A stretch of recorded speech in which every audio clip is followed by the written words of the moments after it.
Together we can show the world what we can do. You are next to me and I'm next to you. Push me on through until the battle's won. No one's gonna give nothing to us. Into each other we put our trust. Standing united after the fight is done.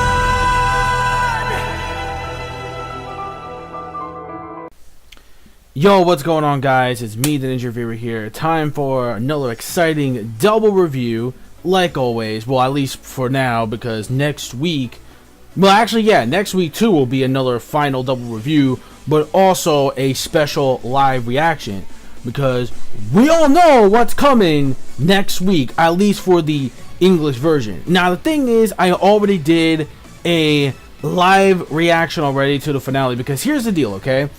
If you don't know, well, here's the deal, okay? The deal is, the deal is that Australia isn't the only one who's airing the episodes early. Denmark already finished airing.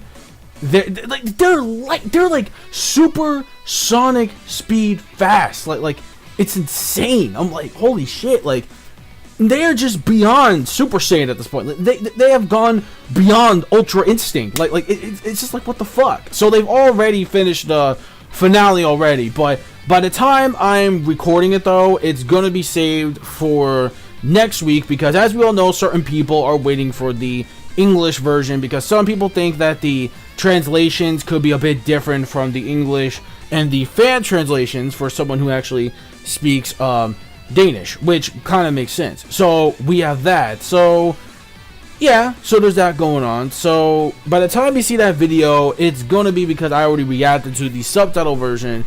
But for all of you who want to wait until, you know, that, like I said, that's why I'm gonna wait until next week for the live reaction, and the review is gonna be separate, because putting two in the same video is gonna be kind of tough, because it's 2 episodes, and that's gonna be over what, like, maybe by the time I'm doing it, like over 40 something minutes, 45 minutes to 50, maybe not really an hour. An hour, no. An hour, no. An hour, no. I'm not doing a whole hour's worth. It's definitely gonna be like around there for sure. So you'll see it when you see it. So so just to clarify exactly why it's gonna be weird, I'll be reading, I guess you could say, a subtitled version for, yeah, so I'm doing a subtitled version, obviously. So in case you don't know, now you know, just to give you that info. Now we can begin the review. So episode 23, The Sounds of Silence, which, wow, okay. This episode right here, I'm not gonna front, will definitely be on my top favorite episodes list, because I thought this wasn't gonna be like nearly as hard to choose like episode wise, but holy shit, I think episode 23 may have to be the episode where I'm convinced that this episode, I'm actually pretty happy with the way this episode turned out, especially for the new race of species we got, which is the KIRIN, which are pretty much like a pony lion shaped form, which looks really dope, I'm not gonna lie.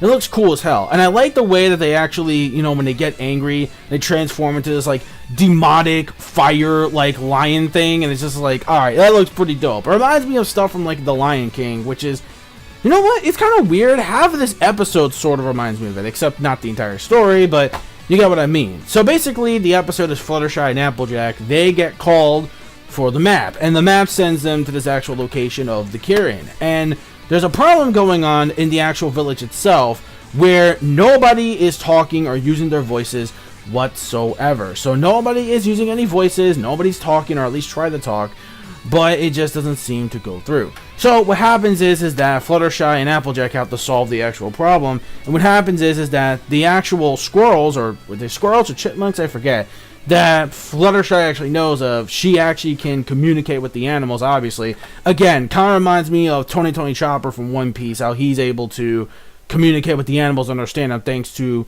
him being a reindeer. Not just because of his devil fruit, but of course, he's a reindeer. So, makes perfect sense. So anyways, right after we got that scene going on, they tell him that, you know, there's a village beyond there where all the KIRIN pretty much live at. And what happens is that there's only one other species that can actually talk that's in the village itself.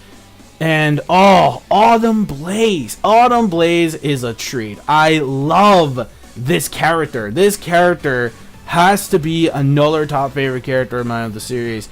And I definitely just love the song itself. Oh yeah, speaking of, so the song pretty much explains the actual story. I forgot to mention too, the song explains the fucking story, which I forgot. So if you're looking for like a nutshell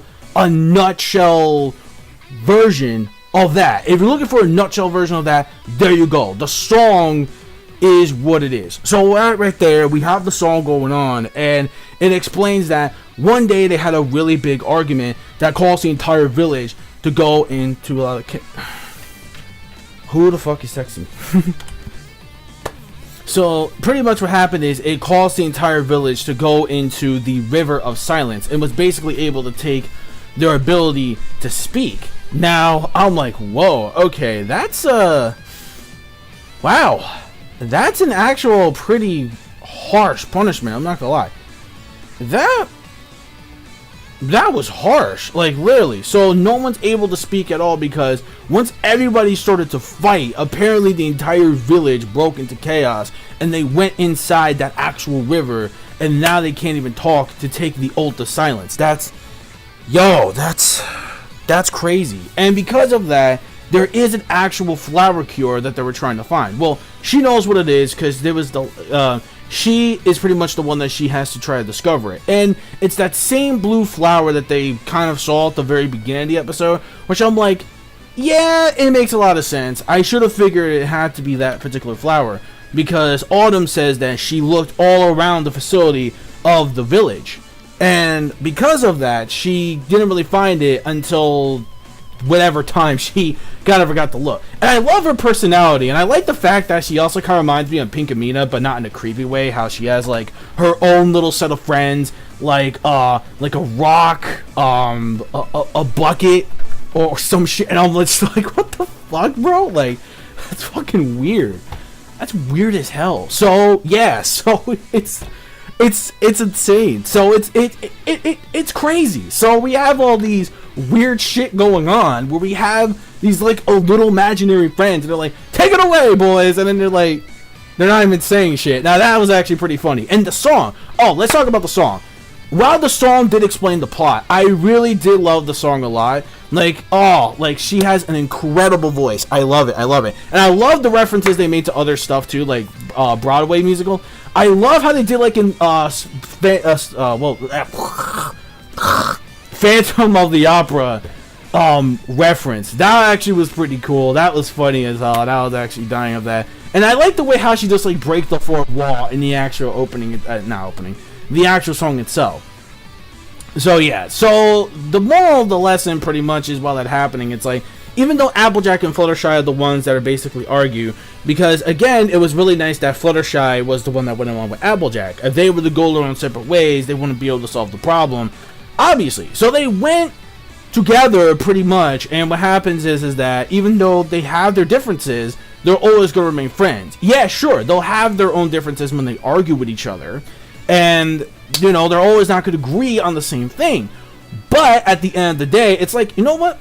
We're cool. We're good. Like, we're still friends at the end of the day. Like, you know what? Even if we have our own differences, it's all good, man. So that's basically the whole moral of the episode. Not only that, but it's also a good idea to take out your anger somewhere where it won't break anything. Like, for example, like, it's better to take your anger somewhere that doesn't involve others around you. Like, it's basically better, like, okay, like, if you're frustrated about something, it's like, okay, I'll be right back really quick, or at least for a little while, I'll be back, and I'm gonna go and gotta take care of something.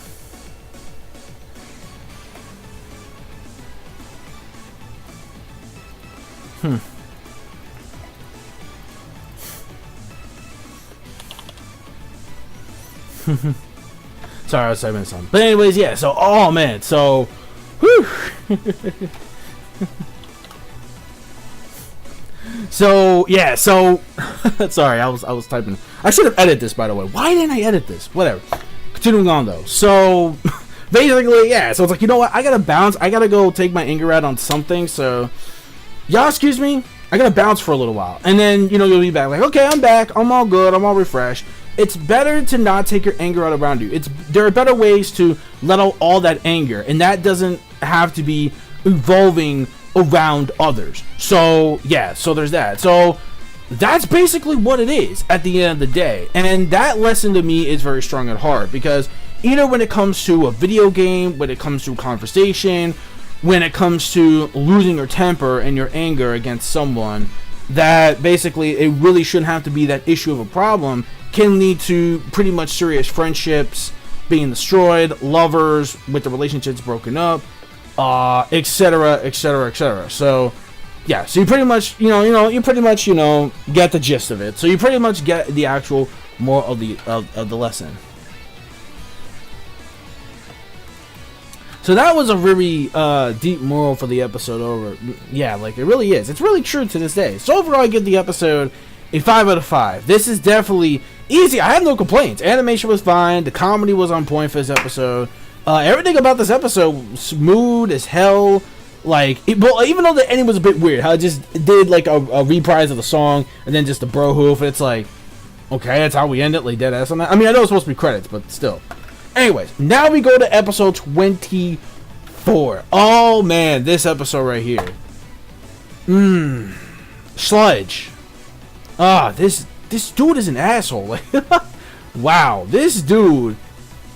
He should be called Sludge. He should be called Slimy, because this dude's just like nasty. Honestly, this dude. All right, so let's just get into it. Basically, Spike wants to learn more about himself as a dragon, as a culture. He tries to get flying lessons from Twilight, but it doesn't really work until Smolder. Pretty much, she basically helps Twilight. I mean, not Twilight. Helps Spike learn how to fly a lot better and to control, his, to control the wings and actually to gain more balance. And it's because that, well, he's been living with ponies for mainly of his life ever since he was adopted from Twilight. So he's able not to actually pick on how dragon culture actually works until all of a sudden he meets this so-called father, which is clearly bullshit, because he's like, oh my god, like I was like summoned to prison for something of some like dragon war, and I'm just like, dude, why the fuck you lying? Why you always lying? Oh my god, stop fucking lying. Pretty much this dude is 100% liar status. Like, this dude, he lies more than Usopp in One Piece, and that's kind of sad. So this dude basically is just spouting out all this bullshit, saying that, oh, I'm your father, I did everything I can to protect you, my son. And even even Spike was like, wait, how'd you know I was a boy? And like, how did this all happen? Like, what happened to Spike's mom? Like, I was curious myself. I'm like, it might be bullshit, but I might want to lean in more into this. And all of a sudden, it's just plain bullshit at the very end of the episode. So basically, in reality, this dude is just some lazy dragon who basically just wants a big castle to chill in, and he just wants the whole entire castle for himself. He doesn't want Twilight or any other ponies in. So he's basically trying to he's pretty much this. I take what's mine and take some more. It rains, it pours, it rains. Pretty much thinking he's gangster status, but this dude ain't no gangster. This dude is an absolute trashy, like literally. So basically, oh yeah, and then we have the song too. I forgot we have another song in this. Like, well, at least we're getting a little bit more songs compared to season 7 and I guess 6. And this song right here, I actually really like it. It's a pretty damn good song. I wouldn't say it's as, I wouldn't say it's better than the last song we had, but this is actually a pretty damn good song. I'm not gonna lie. Like, I like the way like the lyrics and everything were set up. I like the song. The song a lot was actually really, really good. It was a really good song. Even though for when it comes to this character Sludge, it's just, oh my god, like, for real. This dude, like, honestly, like, it's just like, wow. Alright. So basically, he goes around basically after that little song and dance that he does. What happens is that finally Spike realizes something. It's like basically, he realized that, okay, cool, so this is what it meant to be a dragon. I'm a little bit confused, but I'm sort of starting to get it. Meanwhile, Twilight is trying to wonder what the hell is going on and why all her stuff and everything is all missing out, everything's all a mess. And he's like, well, this is the way that we dragons live, and you should know that, but I guess because you're a pony, you don't get me at all. He goes, oh, you're not my real parent, or whatever. And then, I like the way they show, like, the skull and then the heart just shattering. I don't know if they're going to show that in the Discovery Family version, but when I saw that, wow. Okay, that's actually pretty... ouch. That hurts. And for Twilight, it kind of hurt her feelings. Then at the very end of the episode, we pretty much, as we all guessed it, we were right. What happens is that, yeah, the dude is pretty much just a slouch. This dude just wants to take over everything. And like I mentioned before in that little funny edit, and that's basically what it is. So at the end of the day, Smolder and Spike trick him in order for him to actually get out of the castle, and he just leaves, just like that. The way it ended, too, was like a bit weird.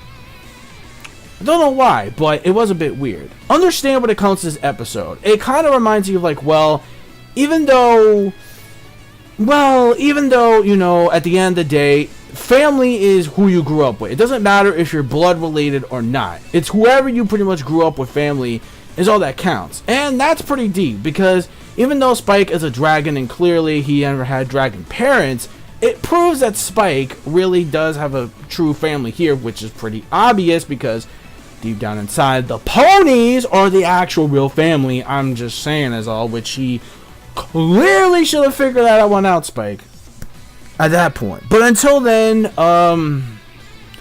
that's it. So, yeah. So overall, when it comes to the moral of the lesson, I really did like it because, again, no matter how much of you're not of yourself blood related, as long as that's the case, then by all means then at that point, by all means, that yeah, that it doesn't matter. You're still truly family no matter what. So that right there is going to do it for this review of episode 24.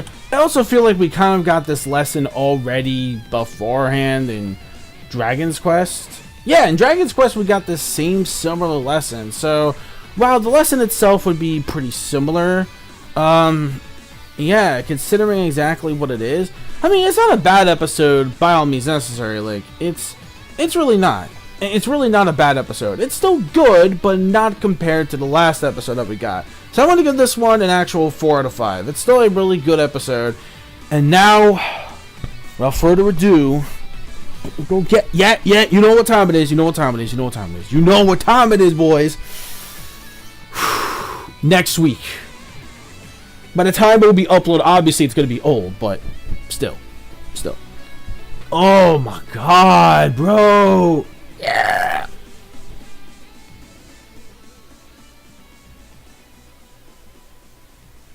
Yes, for the main event, the season 8 finale next week. Live reaction will be up. Of course, the review will be out a bit later after that. See you all next week for that.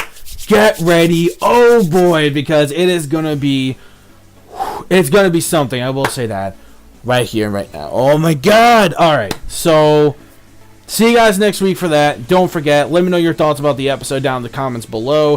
What you guys think of the episode. Also, do not forget to click that bell, join the squad, boys. Follow my social media plugins, my gamer tags, and if you haven't joined the Plus Ultra Discord down below. And until then, peace, soul, love, chicken grease, and the sky is the limit. Anime manga fans, keep supporting what you read and what you watch. And bronies, bro who, brony on. We will meet again for the final time next week for the live reaction and another double review of the last 2 episodes of the season. Oh boy. So I'll catch you guys later.